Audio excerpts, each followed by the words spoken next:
A paz do Senhor Jesus, que Deus te abençoe, te guarde e te proteja.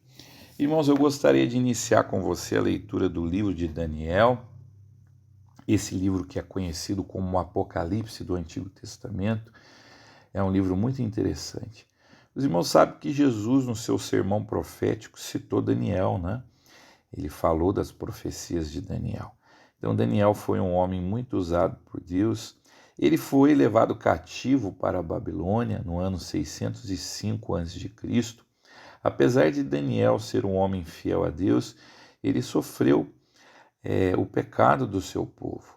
Deus já havia advertido o povo de Judá, que era o reino do sul, né? O reino do norte já havia caído diante da Síria, que se eles não servissem a Deus com fidelidade e deixassem os ídolos, isso iria acontecer. E acabou acontecendo. Amém? E Daniel, estando lá na Babilônia, a Babilônia foi um dos maiores impérios que teve sobre a terra. Essa cidade da Babilônia, no tempo do Nabucodonosor, ficou famosa pelos jardins suspensos, que é considerada uma das 7 maravilhas do mundo antigo.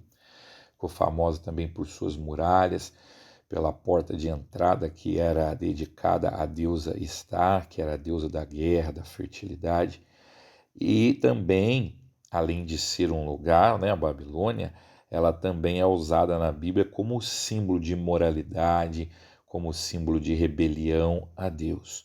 Então vamos ler o livro do profeta Daniel, capítulo 1. Diz assim: No terceiro ano do reinado de Joaquim, rei de Judá, Nabucodonosor, rei da Babilônia, veio a Jerusalém e a sitiou. E o Senhor entregou Joaquim, rei de Judá, nas suas mãos, e também alguns dos utensílios do templo de Deus. Ele levou os utensílios para o templo do seu Deus na terra de Sinear e os colocou na casa do tesouro do seu Deus. Depois o rei ordenou a Aspenaz, o chefe dos oficiais da corte, que trouxesse alguns dos israelitas da família real e da nobreza, jovens sem defeito físico, de boa aparência, cultos, inteligentes, que dominassem os vários campos do conhecimento e fossem capacitados para servir no palácio do rei. Ele deveria ensinar-lhes a língua e a literatura dos babilônios. De sua própria mesa, o rei designou-lhes uma porção diária de comida e de vinho. Eles receberiam um treinamento durante 3 anos e depois disso passariam a servir o rei.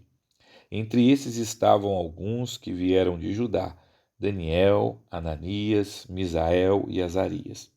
O chefe dos oficiais deu-lhes novos nomes. A Daniel deu o nome de Beltesazar, a Ananias, Sadraque, e a Misael, Mesaque, e a Azarias, Abdenego.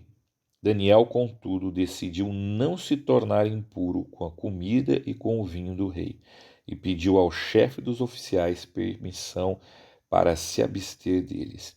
E Deus fez com que o homem fosse bondoso para com Daniel, tivesse simpatia por ele. Apesar disso, ele disse a Daniel: Tenho medo do rei, o meu senhor, que determinou a comida e a bebida de vocês.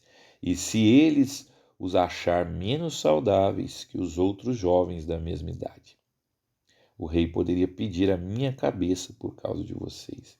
Daniel disse então ao homem que o chefe dos oficiais tinha encarregado de cuidar dele e de Ananias, Misael, Azarias: Peço que faça uma experiência com os seus servos durante 10 dias. Não nos dê nada além de vegetais para comer e água para beber. Depois compare a nossa aparência com a dos jovens que comem a comida do rei. E trate os seus servos de acordo com o que você concluir. Ele concordou e fez a experiência com eles durante 10 dias. Passados os 10 dias, eles pareciam mais saudáveis e mais fortes do que todos os jovens que comiam a comida da mesa do rei. Assim, o encarregado tirou a comida especial e o vinho que havia sido designados, e em lugar disso lhes dava vegetais. A esses 4 jovens Deus deu sabedoria e inteligência para conhecerem todos os aspectos da cultura e da ciência. Daniel, além disso, sabia interpretar todo tipo de visões e sonhos. Ao final do tempo estabelecido pelo rei para que os jovens fossem trazidos à sua presença, o chefe dos oficiais os apresentou a Nabucodonosor. O rei conversou com eles e não encontrou ninguém compatível a Daniel, Ananias, Misael e Azarias, de modo que eles passaram a servir o rei. O rei lhes fez perguntas sobre todos os assuntos que exigiam sabedoria e conhecimento e descobriu que eram 10 vezes mais sábios do que todos os magos e encantadores de todo o seu reino. Daniel permaneceu ali até o primeiro ano do rei Ciro. Amém. Irmãos, Daniel foi deportado numa situação muito difícil, muito triste. Ele foi tirado do seu país junto com esses 3 jovens hebreus e levado até a Babilônia. Daniel era de família nobre, então o rei queria pessoas bonitas, inteligentes, que pudessem servi-lo. Era uma forma de mostrar poder, impor a sua dominação. Sempre que um povo vai conquistar o outro, ele impõe a cultura dele. Foi assim com os escravizados africanos, né? Que muitas vezes foi imposto a religião católica, os costumes portugueses. Assim também aconteceu com os indígenas, né? Que acabaram por adotar muitos dos costumes de Portugal. Então Daniel estava sofrendo aqui esse processo de aculturação, de aprender a cultura da Babilônia. E Daniel permaneceu firme no propósito de não abandonar o Deus de Israel. Mesmo no ambiente hostil, lembre-se que a Babilônia era um lugar de idolatria, de imoralidade, de rebelião a Deus. Mesmo nesse ambiente hostil, Daniel decidiu não desobedecer a Deus. Certamente que na mesa, na comida que o rei comia, que foi oferecida a ele, né, e aos seus companheiros, tinha alimentos que a lei de Moisés considerava impuro, tinha também, certamente, coisas sacrificadas a ídolo. Por isso que Daniel não aceitou aquela alimentação. Nós não podemos nos amoldar ao mundo. A nossa situação é semelhante à de Daniel. Também vivemos num ambiente hostil à nossa fé. Enquanto Deus nos manda a pureza sexual, que é, na verdade, se você é solteiro, a castidade, se você é casado, a fidelidade conjugal, o mundo tenta impor outro padrão, o mundo vive outro padrão. Enquanto Deus te manda adorar somente a Ele, o mundo adora o dinheiro, o consumo, a ostentação e a vaidade. Você é que tem que decidir servir a Deus. E veja, quando Daniel decidiu servir a Deus, Deus o honrou, porque o homem que estava responsável pela sua alimentação ficou preocupado. Olha, se eu troco a sua alimentação e o rei acha que você não está bem alimentado, ele pode me matar, ele pode, né, tirar a minha vida porque eu não cumpri com o meu dever. Então Daniel falou assim, não, fique seguro, faça um teste com a gente, nos dê 10 dias, água e vegetais, e você vai ver. E ele se tornou mais saudável do que os outros.